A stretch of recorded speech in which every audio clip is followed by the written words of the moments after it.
नमस्कार दोस्तों, स्वागत है आपका। आज हम लोग शाहजहाँ के बारे में पूरी विस्तार पूर्वक एक-एक घटनाओं को जानेंगे और समझेंगे। जब जहांगीर का शासन चल रहा था और उस समय नूरजहाँ का शासन व्यवस्था में पूरी तरह से प्रभाव देखने को मिल रहा था। शासन देखें तो जहांगीर का जब अंतिम समय आया तो नूरजहाँ ने सोचा कि जैसे जहांगीर के समय में हमारा पूरा शासन व्यवस्था में प्रभाव है, जहांगीर के बाद भी हमारा प्रभाव ऐसे ही बना रहे तो काफ़ी अच्छा है। उन्होंने कुछ चाल चले, मतलब कि कौन, नूरजहाँ ने कुछ चाल चली। उन्होंने सोचा कि अपनी पुत्री लाडली बेगम का निकाह शाहजहाँ के साथ कर देते हैं। उस समय उनका नाम खुर्रम था, उस समय मतलब खुर्रम के साथ कर देते हैं, क्योंकि उनको पूरा विश्वास था कि जहांगीर के बाद गद्दी पर शाहजहाँ ही बैठेगा। उन्होंने शाहजहाँ से बात की, लेकिन शाहजहाँ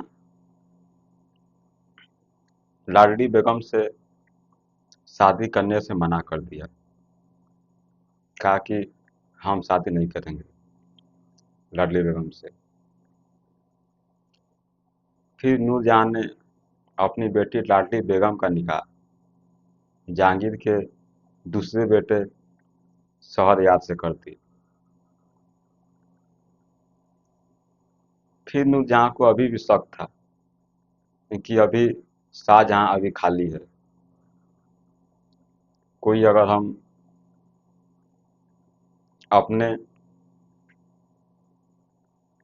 सगे संबंधी से अगर शाहजहाँ की शादी कर देते हैं तो हमारा शासन व्यवस्था में प्रभाव दिखाई दे सकता है।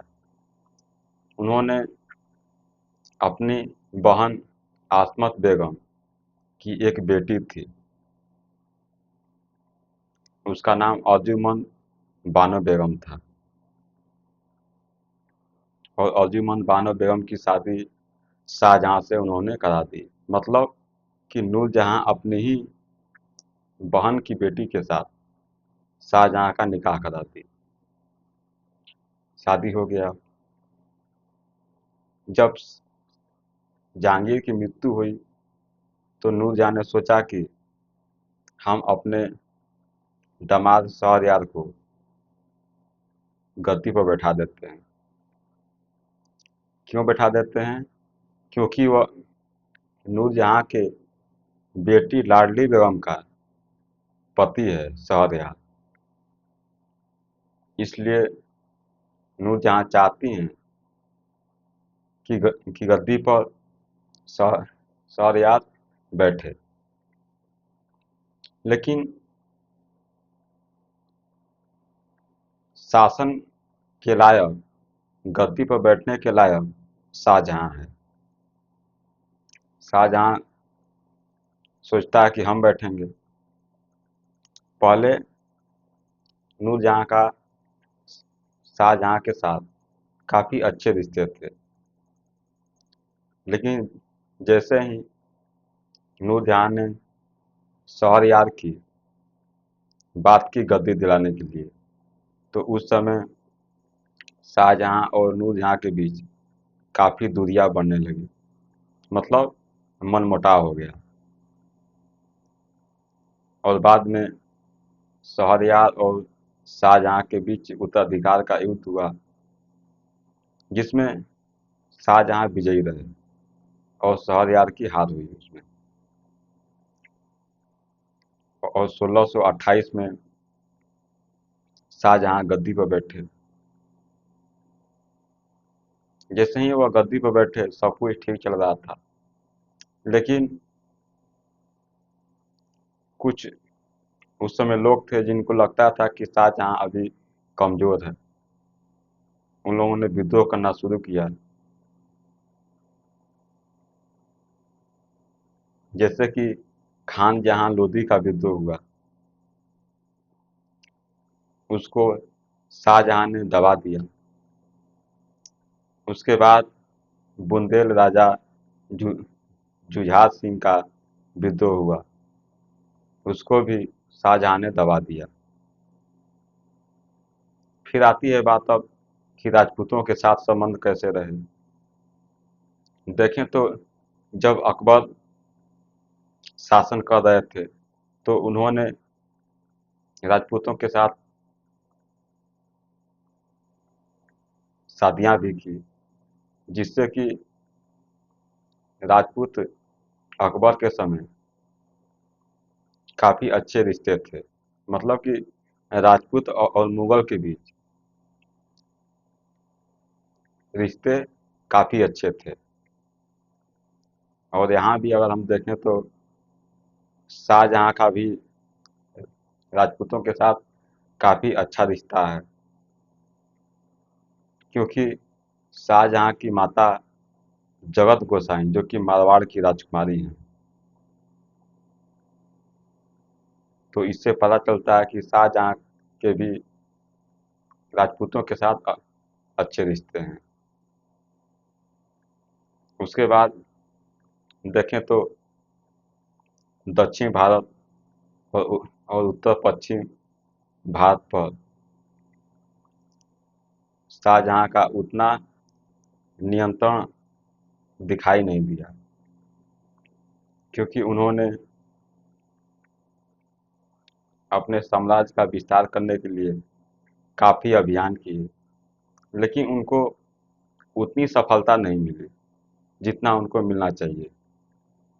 जैसे कि आप देख सकते हैं कंधार की समस्या, बल्ख और बदख्शां, जो कि समस्या हैं, इनको शाहजहां सुलझा नहीं पाए और यह समस्या बनी की बनी रह गई।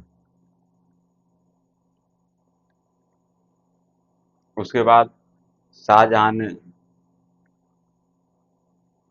कला और वास्तुकला के क्षेत्र में काफी अच्छे निर्माण कार्य किए उन्होंने।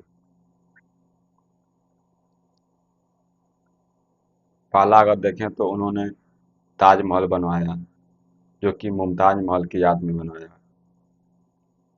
दूसरी बात आती है उन्होंने लाल किला बनवाया। तीसरी मोती मस्जिद बनवाई और जामा मस्जिद उन्होंने बनवाई। मतलब कि निर्माण कार्य काफी अच्छे शाहजहां ने करवाए, जिससे कि वास्तुकला का स्वर्ण युग भी शाहजहां के शासनकाल को कहा जाता है। सब कुछ ठीक चल रहा था, लेकिन जैसे ही मुमताज महल की मृत्यु हुई तो उस समय शाहजहां काफी बीमार रहने लगे, उनकी स्वास्थ्य खराब होने लगी। और कुछ समय के बाद 1658 में उनके पुत्र पुत्र थे, जो कि गद्दी पर बैठने के लिए विद्रोह कर दिए। मतलब कि अभी शाहजहां अभी जिंदा है अभी, लेकिन उनके पुत्र सोच रहे हैं कि हम लोग गद्दी पर ही बैठ जाएं। उनके 4 पुत्र थे। शाहजहां चाहते थे कि हमारा पुत्र दारा सिकों दारा गद्दी पर बैठे। यहाँ पर दारा मिलता है, यहाँ पर तो दारा की बात करते हैं हम लोग। तो शाहजहां चाहते थे कि हमारा पुत्र दारा गद्दी पर बैठे, लेकिन और भी पुत्र थे, जैसे शुजा, औरंगजेब, मुराद, 4 पुत्र थे। और ये लोग हर क्षेत्र में गवर्नर थे, अपनी अपनी क्षेत्रों में नियुक्त किए गए थे गवर्नर के रूप में। और इसमें सबसे प्रभावशाली अगर देखा जाए तो औरंगजेब है। औरंगजेब ने युद्ध नीति का प्रयोग किया और अपने तीनों भाइयों को पराजित कर दिया और वह गद्दी पर बैठ गया। जब वह गद्दी पर बैठा तो अपने ही पिता शाहजहां को उसने कैद कर लिया और आगरा के किले, जो कि मुसमन बुर्ज, जो कि संगमरमर का एक बालकनी था, उसमें शाहजहां को कैद कर दिया। उस बालकनी में एक खिड़की थी, जो कि यमुना नदी के उस पार ताजमहल का दृश्य साफ साफ दिखाई देता था। और शाहजहां उसी में रहता था। शाहजहां के साथ उनकी पुत्री जहां आरा भी थी, जो कि उनका काफी ध्यान रखती थी, सेवा करती थी। कई जगहों पर ऐसा भी मिलता है कि शाहजहां का अपनी पुत्री जहां आरा के साथ देखें तो नाजायज संबंध बताए जाते हैं, लेकिन यह कितना सही है और कितना गलत है, इस पर हम लोग बात नहीं करेंगे। अंततः जाकर 1666 में शाहजहां की मृत्यु हुई और उनको अपनी बेगम मुमताज महल के पास में ही दफनाया गया, आगरा के ताजमहल में। तो हम ये सब पूरी घटनाओं को एक एक कर कर देखते हैं और समझते हैं। परिचय अगर हम लोग देखें तो शाहजहां का जन्म 5 जनवरी 1592 को लाहौर में हुआ। नाम खुर्रम, पिता सम्राट जहांगीर, माता जगत गोसाई मारवाड़ की राजकुमारी। स्वभाव साहसी, महत्वाकांक्षी, कला प्रेमी। बचपन से ही उसे युद्ध नीति और प्रशासन की शिक्षा दी गई थी। मतलब कि देखें तो शाहजहां का जन्म 1592 में हुआ। उसके बचपन का नाम खुर्रम दिखाई देता है और उनके पिता जहांगीर थे और उनकी माता जगत गोसाई, जो कि मारवाड़ की राजकुमारी थी। वो शाहजहां बचपन में ही प्रशासनिक और युद्ध नीतियों में काफी रुचि रखते थे। शाहजहां काफी बुद्धिमान और साहसी व्यक्ति थे। मतलब कि सुल्तान बनने के सारे गुण शाहजहां में दिखाई देते थे। तो और भी देखते हैं।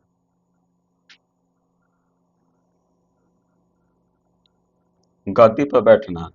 1627 में जहांगीर की मृत्यु के बाद उत्तराधिकार संघर्ष हुआ।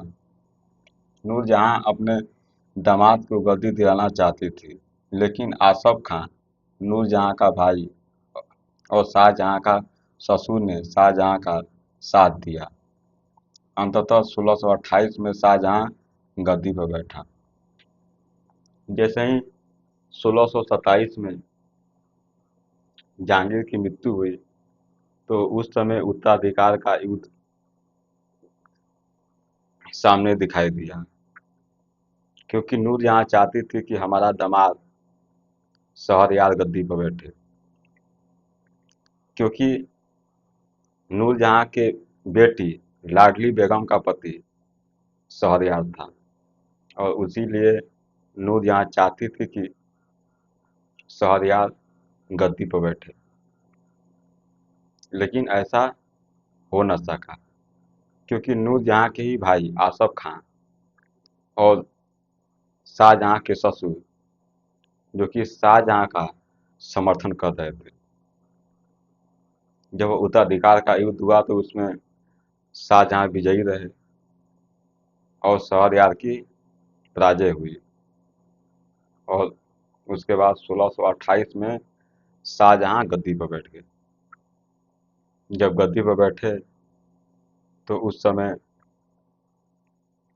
छोटे छोटे विद्रोह सामने देखने को मिले, क्योंकि सबको लगा कि इस समय शाहजहाँ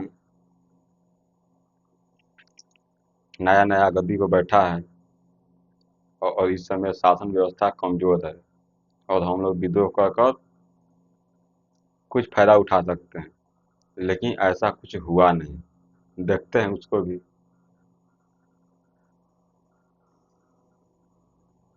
शुरुआती चुनौतियां: खान जहां लोदी का विद्रोह, अफगान सरदार ने बगावत की, शाहजहां ने कड़ा दमन किया। खान जहां लोदी का विद्रोह हुआ, जो कि अफगान थे वह, और शाहजहां ने पूरी ताकत के साथ उनका दमन कर दिया। तो खान जहां का उनका विद्रोह को भी क्या कर दिया गया, दबा दिया गया, समाप्त कर दिया गया। उसके बाद आता है कि बुंदेल राजा जु जुझार सिंह का विद्रोह हुआ। उसको भी देख देख लेते हैं, क्योंकि बुंदेल जो क्षेत्र है वहाँ पर देखें तो जुझार सिंह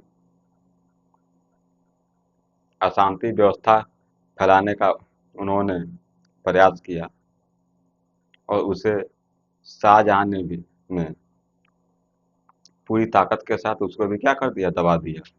देख लेते हैं उसको भी। बुंदेला राजा जुझार सिंह का विद्रोह।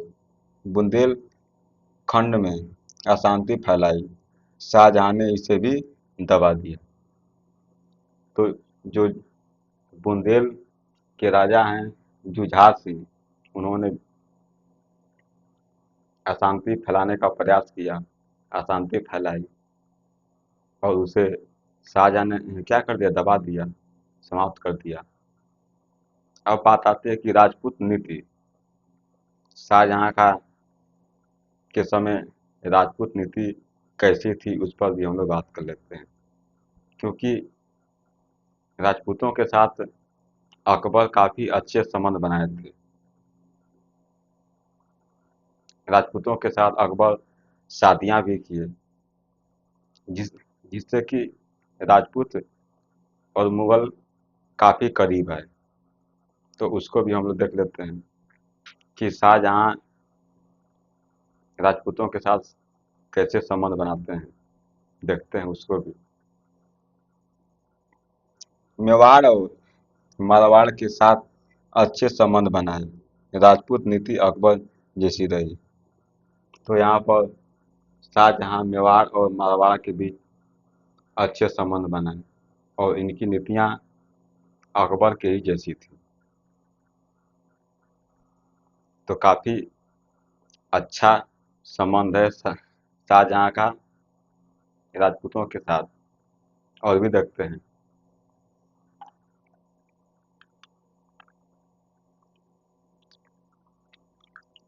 दक्षिण भारत की नीति 1636, मतलब कि दक्षिण भारत में शाहजहां का कितना प्रभाव दिखाई दिया, उसको भी हम लोग देख लेते हैं। देखेंगे तो यहाँ पर अहमदनगर की निजामशाही को समाप्त किया। जो अहमदनगर की निजामशाही है, उसे शाहजहां ने समाप्त कर दिया और वहाँ पर बीजापुर और गोलकुंडा को संधि करने के लिए विवश कर दिया। देखते हैं उसको भी। बीजापुर और गोलकुंडा को संधि के लिए विवश किया। जब आप किसी के साथ संधि करते हैं आप, तो उस समय कुछ शर्तों का पालन करना होता है। तो यहाँ पर बीजापुर और गोलकुंडा के बीच जब संधि हुई तो क्या शर्तें थी उस समय, उसको भी हम लोग देख लेते हैं। पहला देखें तो वे मुगल सत्ता को मानेंगे। मतलब जो बीजापुर और गोलकुंडा के शासक हैं वह मुगल सत्ता को मानेंगे। मतलब कि जो भी मुगल गद्दी पर बैठा हुआ है उसकी अधीनता को वह क्या करेंगे, स्वीकार करेंगे। तो पहला बात यह भी सामने आया। दूसरा देखते हैं, सालाना कर देंगे। मतलब कि आप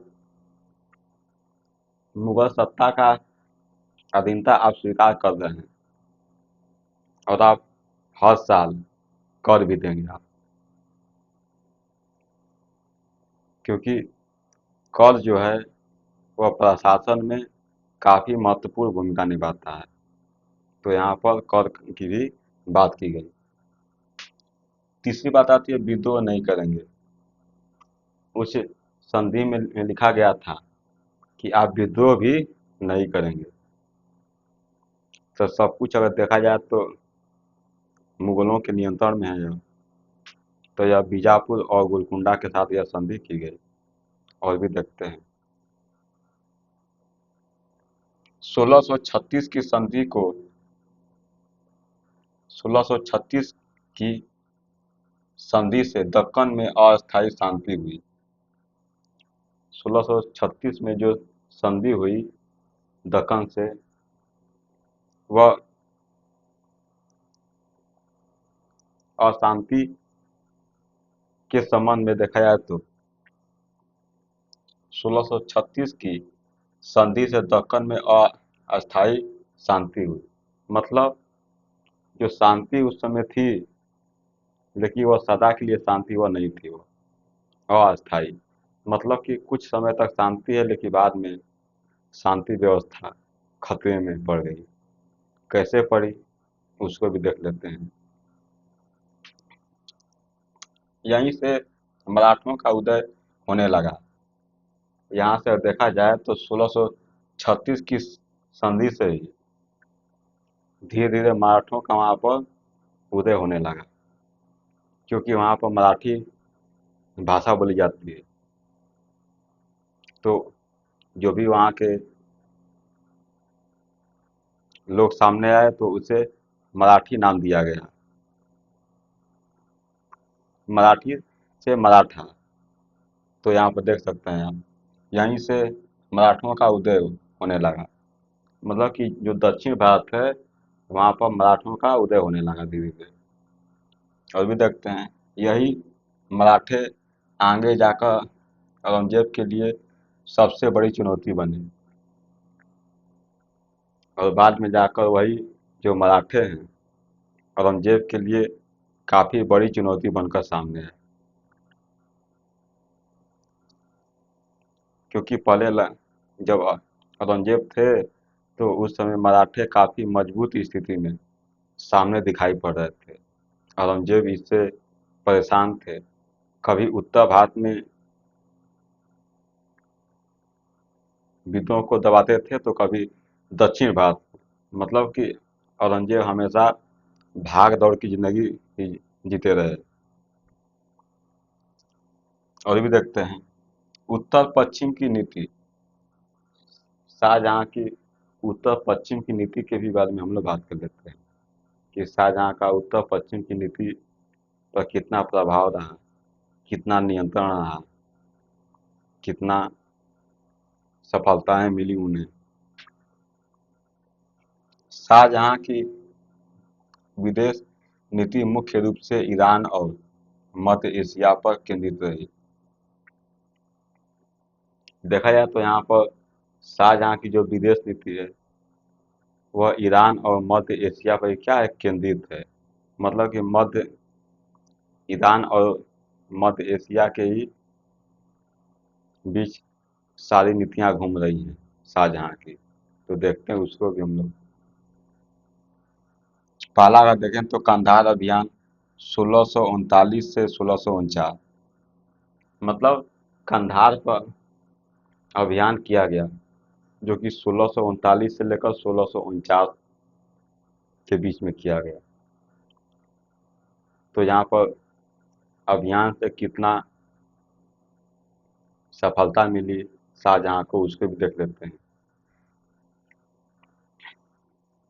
1595 में अकबर ने कंधार जीता था। अगर कंधार की बात करें तो 1595 में जब अकबर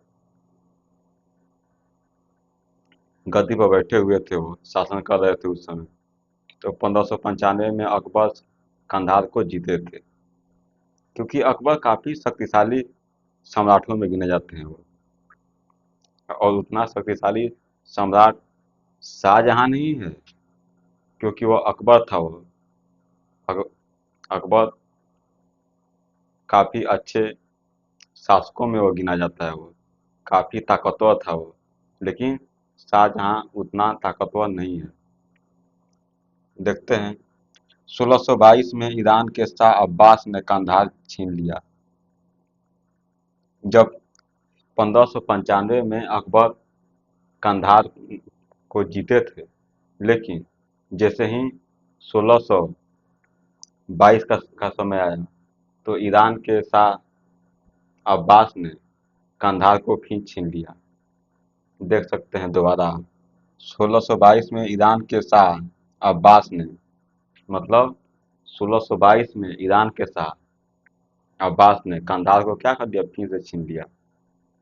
क्योंकि 1595 में तो अकबर जीते थे, लेकिन कुछ समय तक मुगलों के पास रहा वो। लेकिन 1622 में जब जहांगीर शासन कर रहे थे, शासन व्यवस्था को संभाल रहे थे वो, उस समय ईरान के शाह अब्बास ने कंधार को छीन लिया। फिर क्या हुआ, उसको भी देखते हैं। शाहजहां इसे पाने के लिए 3 बार सेना भेजी। जब शाह अब्बास इसे जीत लिए, तो जब शाहजहां गद्दी पर बैठा, तो कंधार को पाने के लिए इन्होंने 3 बार सेना भेजी। लेकिन फिर क्या हुआ, क्योंकि अगर देखें तो 39 में भी भेजी गई, 1639 में, 1640 में, और 1649 का भी यहाँ पर जिक्र दिखाई देता है। 1639, 1640, 1649, मतलब कि शाहजहां 1639 में भी सेना भेजी, 1640 में भेजी, और 1649 में। लेकिन सफलता अगर हम देखें, तो यहाँ पर देख सकते हैं आप, यहाँ तक कि औरंगजेब को भी भेजा गया, लेकिन हर बार असफलता मिली। शाहजहां 3 बार अभियान किया कंधार का, यहाँ तक कि औरंगजेब को भी वहाँ पर भेजा गया, लेकिन हर बार असफलता मिली कंधार को। मतलब कि शाहजहां जीत नहीं पाया। और भी देखते हैं परिणाम, अगर देखें हम, तो कंधार सदा के लिए ईरान के पास चला गया। मतलब कि जब 1622 में ईरान चला गया कंधार, तो शाहजहां ने भी काफ़ी अभियान किया 3 बार, लेकिन वह प्राप्त हुआ नहीं। अब बाद में कोई भी इतने शक्तिशाली शासक सामने नहीं आए, जो कि कंधार को जीत कर मुगलों की साम्राज्य में वो मिला सके हो। क्योंकि यहाँ पर देखें तो कंधार हमेशा हमेशा के लिए ईरान के पास चला गया।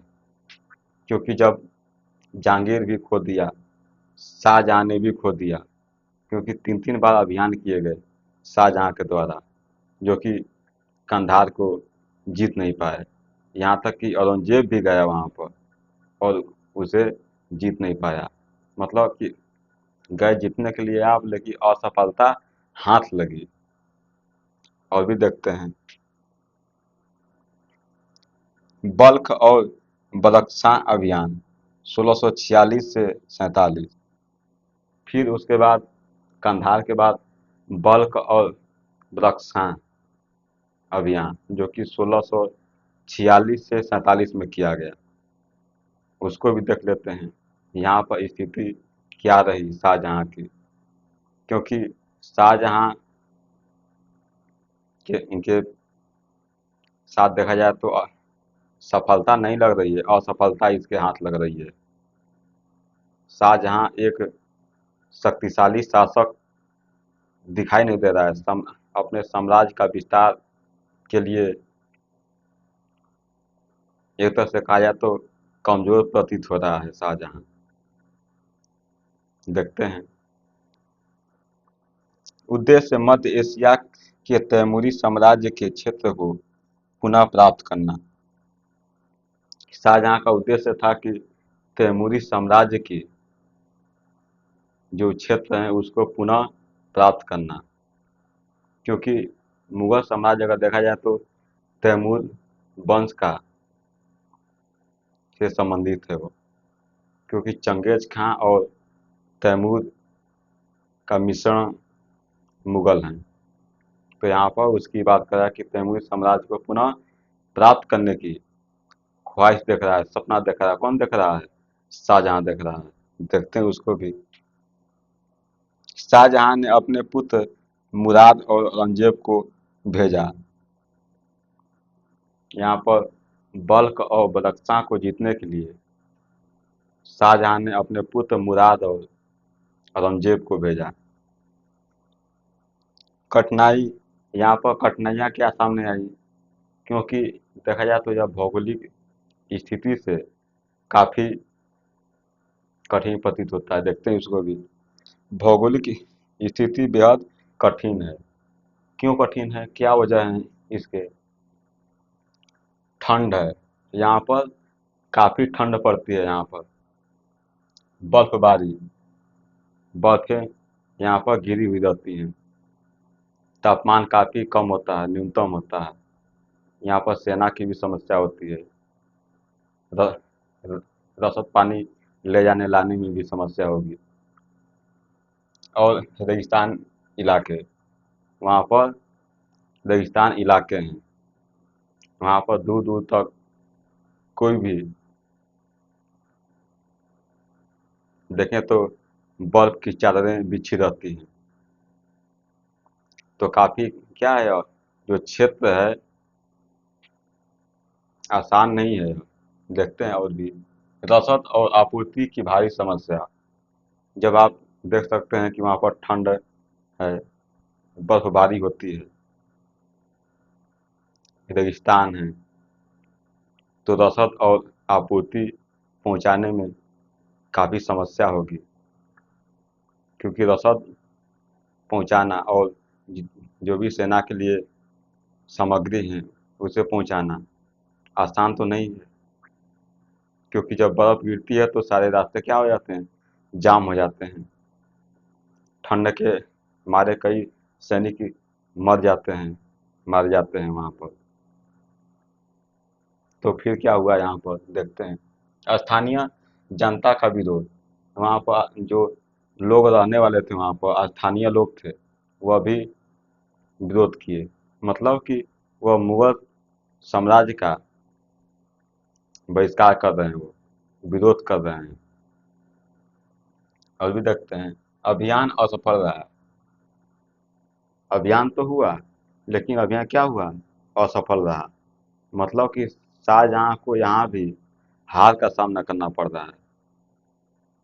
और भी देखते हैं। परिणाम, भारी आर्थिक नुकसान, हजारों सैनिक मारे गए, साम्राज्य की शक्ति कमजोर हुई। इस अभियान में आर्थिक स्थिति भी देखा जाए तो भारी आर्थिक नुकसान हुआ, मतलब कि धन की भी खर्च हुई काफी। और यहाँ पर बहुत सारे सैनिक भी मारे गए, तो धन जन की क्या हो गई, यहाँ पर हानि हुई। और साम्राज्य काफी कमजोर हुआ, क्योंकि जब काफी धन खर्च होता है काफ़ी सारे सैनिक मारे जाते हैं, तो साम्राज्य धीरे क्या होने लगता है, कमज़ोर होने लगता है। और यहाँ पर मुगल साम्राज्य भी उसी स्थिति में दिखाई देगा जो देखते हैं। तो यहाँ पर साम्राज्य की शक्ति क्या हो गई, कमज़ोर हो गई। दक्कन की स्थिति देख लेते हैं अब। दक्कन की समस्या पर भी हम लोग क्या कर लेते हैं, बात कर लेते हैं। दक्कन की स्थिति उस समय क्या थी। दक्कन शाहजहाँ के कितना नियंत्रण में था वो, शाहजहाँ कितनी सफलता यहाँ पर मिली उसे, देखते हैं उसको भी। 1636 के बाद बीजापुर और गोलकुंडा शांत रहे। मतलब जब 1636 में संधि हुई तो उस समय बीजापुर और गोलकुंडा क्या रहे, शांत रहे। मतलब कि सब कुछ ठीक ठीक चल रहा था उस समय, कोई दिक्कत की बात नहीं थी। लेकिन फिर क्या हुआ, लेकिन 1640 के बाद मराठों का उत्थान शुरू हुआ। 1640 के बाद वहाँ पर धीरे क्या हो गए, मराठे सक्रिय हो गए। क्योंकि वहाँ पर अगर देखें तो मराठी भाषा बोली जाती है, और जो भी वहाँ पर लोगों का उदय हुआ उसे क्या करे गए, मराठे नाम दिए गए। तो वहाँ पर मराठों का वहाँ पर उदय हुआ। लेकिन फिर दिक्कत क्या सामने आई, देखते हैं। शाहजहाँ ने इस पर ज़्यादा ध्यान नहीं दिया। जब वहाँ पर मराठों का उदय हो रहा है तो आप उन लोगों को दबाने की बजाय आप ध्यान नहीं दे रहे हैं। जब आप ध्यान नहीं देंगे तो आगे चलकर काफ़ी बड़ी समस्या बन जाएगी वो।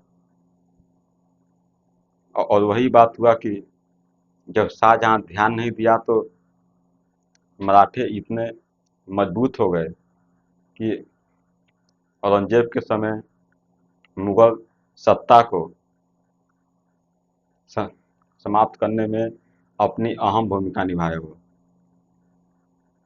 एक समय ऐसा आया कि मुगल साम्राज्य से अधिक ताकतवर मुगल हो यहाँ पर मराठे हो गए।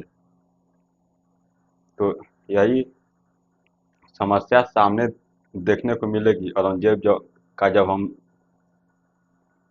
शासनकाल पढ़ेंगे तो उसमें यह समस्या काफ़ी बड़ी देखने को मिलेगी कि क्योंकि यहाँ पर शाहजहाँ मराठों को नज़रअंदाज कर रहा है। जब भी वहाँ पर मराठों का उदय हो रहा है उसे दबाने की बजाय उसे कु- कुचलने की बजाय उसे क्या कर दिया जा रहा है, छोड़ दिया जा रहा है, उस पर ध्यान नहीं दिया जा रहा है। तो और भी देखते हैं। यही लापरवाही आगे जाकर औरंगजेब के लिए बड़ी समस्या बनी। जब शाहजहाँ ध्यान नहीं दिया तो यही लापरवाही आगे जाकर क्या बनी, बड़ी समस्या बनी, जो कि मुगल साम्राज्य को पतन का कारण बनी हो। देखते हैं उसको भी। कला और वास्तुकला के क्षेत्र में क्या निर्माण कार्य किए गए उसको भी देख लेते हैं। पहला, ताजमहल 1632 से 1653 ताजमहल का निर्माण किया गया, जो कि 1632 से लेकर 1653 तक बनने में समय लगा। यहाँ पर अगर देखा जाए तो लगभग में 21 साल लगा ताजमहल को बनाने में। देखते हैं। आगरा में मुमताज महल की स्मृति में, मतलब कि आगरा में जो ताजमहल बना है वो मुमताज महल की याद में, स्मृति का मतलब होता है कि याद में होता है। सफ़ेद संगमरमर की कीमती पत्थरों से सजावट है। तो शाहजहाँ के द्वारा ताजमहल भी बनाया गया, जिसमें काफ़ी अधिक धन खर्च। यह भी साम्राज्य को कमज़ोर होने में काफ़ी भूमिका निभाएंगे। बात करेंगे इस पर हम लोग। फिर दूसरी बात आती है लाल किला। दिल्ली में बनाया गया लाल किला, जो कि 1638 से लेकर 1648 तक, मतलब लाल किला को बनाने में 10 साल का समय लगा। यहाँ भी बहुत सारे धन खर्च हुए।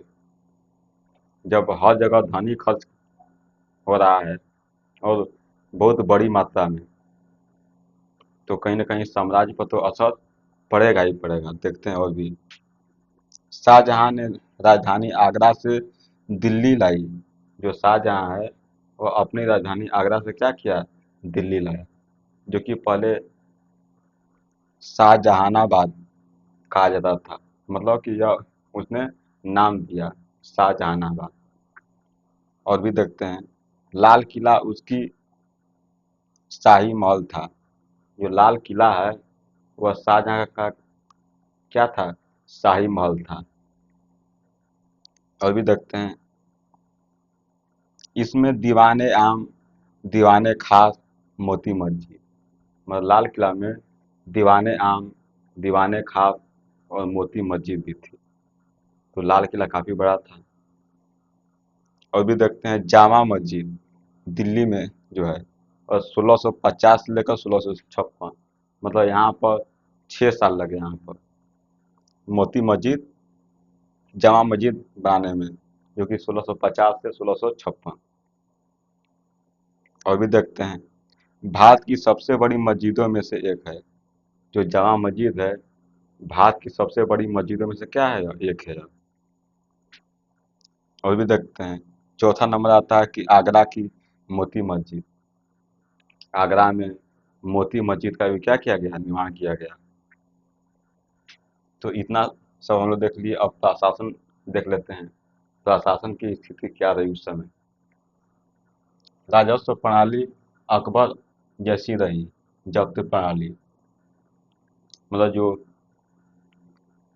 देखा जाए तो राजस्व प्रणाली है तो जैसी अकबर के समय थी वैसे ही शाहजहां के समय है।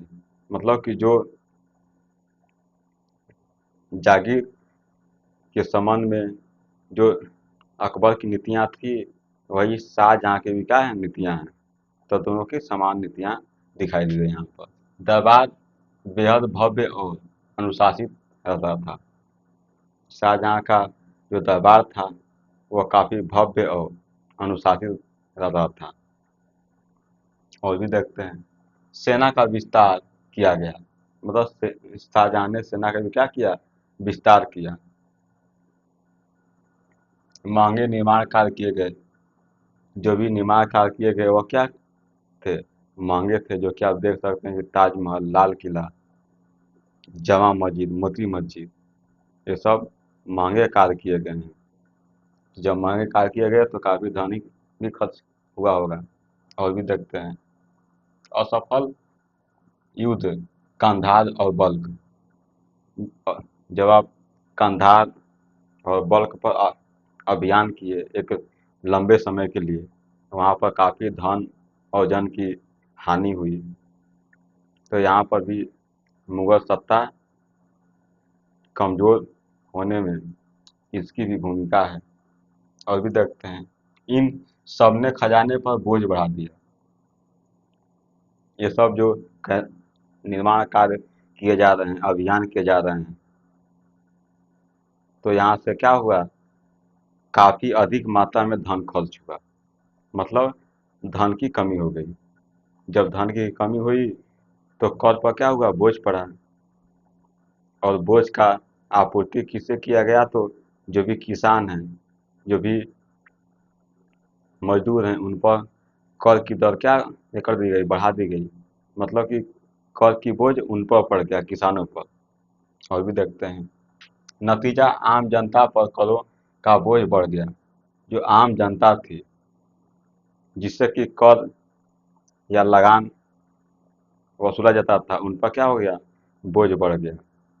जैसे कि मान लीजिए किसी पर पहले 25% टैक्स था, लगान था, लेकिन अब उसे बढ़ाकर 35% कर दिया जाए, 40% कर दिया जाए, तो यह क्या हुआ है, बोझ कहलाता है। और भी देखते हैं परिवार और उत्तराधिकार संघर्ष। परिवार और उत्तराधिकार संघर्ष भी हम लोग क्या कर लेते हैं, समझ लेते हैं। शाहजहां की प्रिय पत्नी मुमताज महल। शाहजहां की प्रिय पत्नी थी मुमताज महल, जो कि पहले इनका नाम था अर्जुमंद बानो बेगम था, लेकिन इनको शाहजहाँ के द्वारा मुमताज महल की उपाधि दी गई इनको। और भी देखते हैं 1631 में मुमताज की मृत्यु हुई। 1631 में मुमताज की क्या हो गई, मृत्यु हो गई, क्योंकि उन्होंने अपने 14वें बच्चे का जन्म देते समय उनकी मृत्यु हो गई। क्योंकि 14वां बच्चा तो आप समझ ही सकते हैं कि यह बच्चा पैदा करने वाली लगता है कि मशीन है। देख कोई बात नहीं, आगे बढ़ते हैं। उसी की याद में ताजमहल बनाया गया। जब मुमताज महल की मृत्यु हुई तो उसी की याद में शाहजहां ने ताजमहल बनवाया। सोचिए शाहजहां कितना प्रेम करता था, इससे आप समझ सकते हैं। उत्तराधिकार संघर्ष 1657 से 58। जैसे ही शाहजहां बीमार पड़ा, शाहजहां कमजोर हुआ, तो उत्तराधिकार का क्या हुआ, संकट सामने आ गया। क्योंकि पुत्र चार हैं, गद्दी एक है, तो समस्या सामने आएगी आएगी। क्योंकि शाहजहां चाहता है कि हमारा पुत्र दारा गद्दी पर बैठे।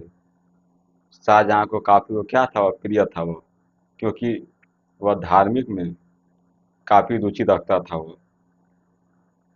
तो बाकी तीन कहाँ जाएंगे, वह भी तो अपना गद्दी की दावेदारी पेश करेंगे, उसको भी देख लेते होंगे। शाहजहां बीमार पड़ा, शाहजहां क्या हुआ, जैसे ही मुमताज महल की मृत्यु हुई तो शाहजहां धीरे क्या पड़ने लगा, बीमार पड़ने लगा। और भी देखते हैं 4 पुत्रों में युद्ध शुरू हुआ। मतलब कि शाहजहां के 4 पुत्र थे। पहला पुत्र देखते हैं दारा शिकोह, बड़ा बेटा शाहजहां का प्रिय, उदार और सूफी विचारधारा वाला था, जो कि शाहजहां का सबसे प्रिय पुत्र था। वह दारा शिकोह था, जो कि सूफी विचारधारा को मानता था, वो सूफी संप्रदाय पर वह चलता था वो। दूसरा था शुजा, जो बंगाल का सूबेदार था। जो शुजा है वह बंगाल का सूबेदार है।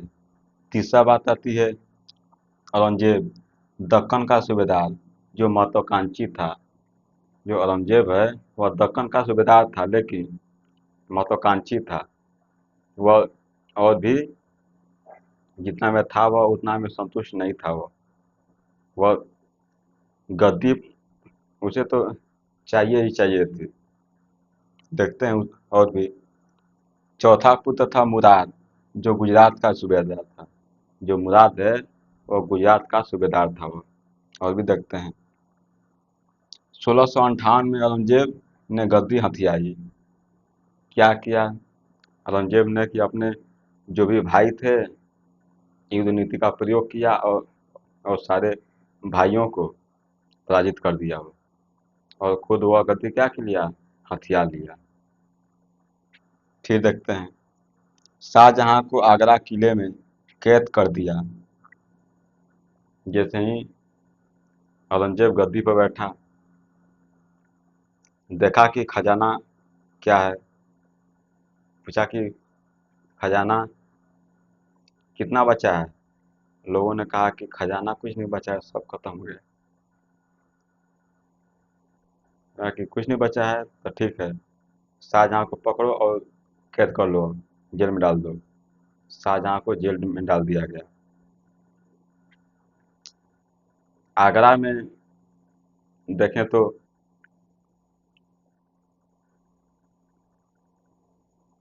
वहाँ पर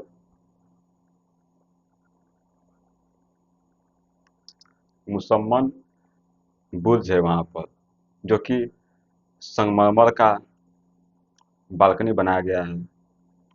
वहीं पर शाहजहां को कैद किया गया। उसमें एक खिड़की थी जिससे कि यमुना के पार ताजमहल दिखाई देता था, और उसे शाहजहां हमेशा देखता रहता था। उस समय शाहजहाँ के साथ उनकी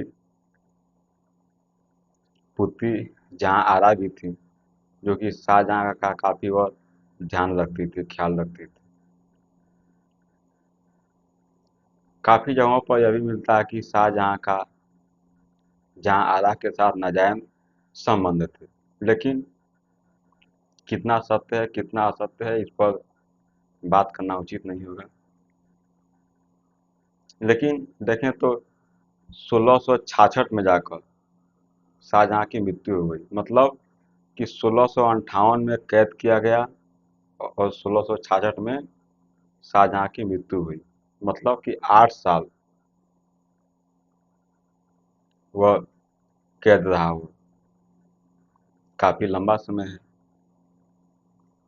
1666 में वहीं उसकी मृत्यु हो गई, मतलब कि जहाँ पर कैद किया गया था वहीं पर उसकी क्या हो गई, मृत्यु हो गई 1666 में। उसे ताजमहल में मुमताज के पास दफनाया गया, उसे ताजमहल में मुमताज के पास दफनाया गया। तो आप शाहजहाँ के बारे में पूरी विस्तार पूर्वक एक एक घटनाओं को जाने होंगे, समझे होंगे। मिलेंगे अगले लेक्चर में, तब तक के लिए आपका बहुत बहुत धन्यवाद।